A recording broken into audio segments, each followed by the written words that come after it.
Alright, boys and girls, welcome back. Hey, today, let's get this sucker put back together. We gotta get that silver car running. Let's get to work.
Alright, ladies and gentlemen, I made some progress off camera.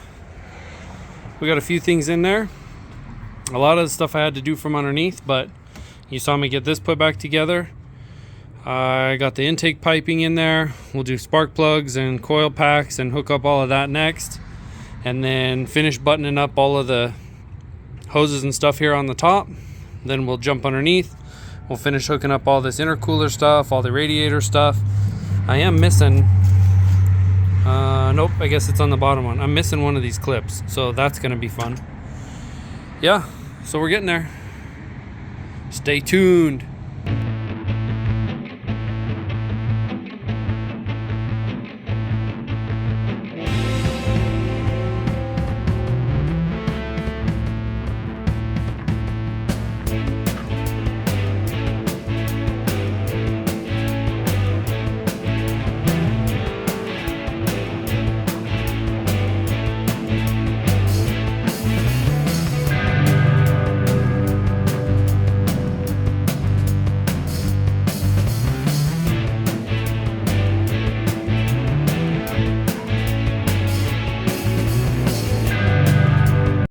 Alright guys, would you look at that? It's coming back together. Problem is, I got most of this back together and my little Ugga Dugga died. She's dead. Goner. So it looks like all these little screws, all these little trim screws that I gotta put in, there's like, I don't know, 1,000 of them. I'm gonna have to do those all with the nut driver, so that'll be exciting. But let's get to work. Guys, do you ever feel like you can't win? Yeah. So the coolant after run pump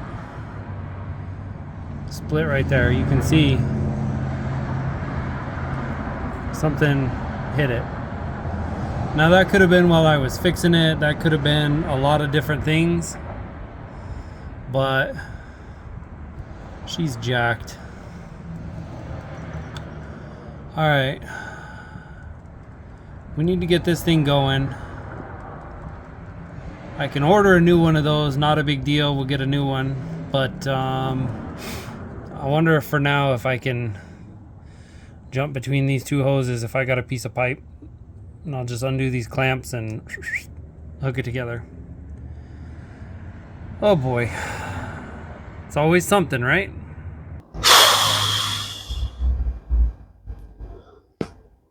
You ever have one of those moments when the weight of the world is just getting you down? Just got back from the gym. Some good advice I heard once: when the weight of the world bears down upon your shoulders, squat. So that's what I did. Went to the gym. But here's the deal. So getting this back together. We almost got it. And wouldn't you know it, I can't hardly get the motor to turn over. I know I checked it on the stand and it was a little tight, but once I got it all the way back in the car, it's ridiculous. That thing is almost impossible to turn. So I called up Mars, and the best thing we can figure, I got to pull that whole motor back out, strip the transmission off of it, start breaking it down again bit by bit.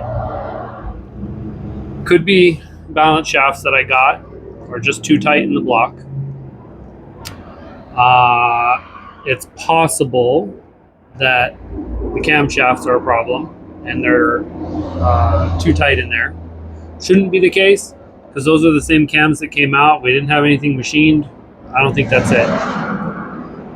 There's a good chance that it's the new bearing I had to put in on the connecting rod. So in order to do that, we got to rip the whole thing down, oil pan off, everything out. Not excited about that. So we're going to take that on another day. We just got to take a minute, think about it. I know I'm in a hurry to get this car done. We're on a deadline. We got other projects in the works, things on the list, but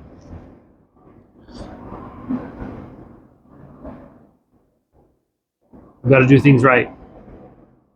It's not always easy, but we're going to make this car right. It's fighting me tooth and nail.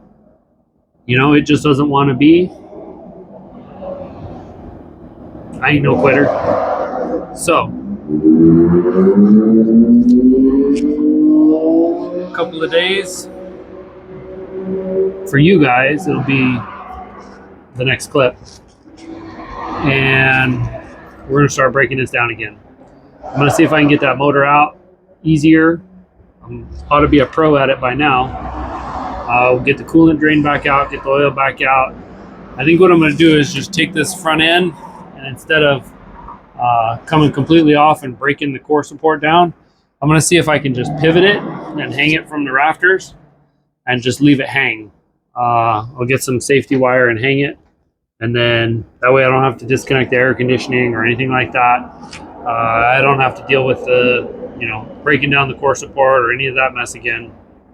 It wasn't really that bad, so if it fails, that's plan B. We'll get the motor pulled out as complete as possible, and then transmission off, get it up on the engine stand. We'll start breaking it down one thing at a time. I think I'm going to start with pulling the timing cover, see if I can rotate it. I'm going to pull the chain off the oil pump, see if I can rotate it. I'll pull the chain off of the balance shafts and see if I can rotate it. And then, assuming what I'm assuming, we'll go that far, and I'm going to end up breaking down the bottom end. So if I got to take the bottom end apart, that'll make it interesting to try and rotate things over. But I remember which connecting rod has the new bearing on it, so I'm going to start with that one. I'll unhook it, push it up in the block, try and rotate it. If it rotates easy, and that's our problem, I've got plastic gauge on the way, and we'll get things figured out. So let's get to work.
Alright, boys and girls, here we are again.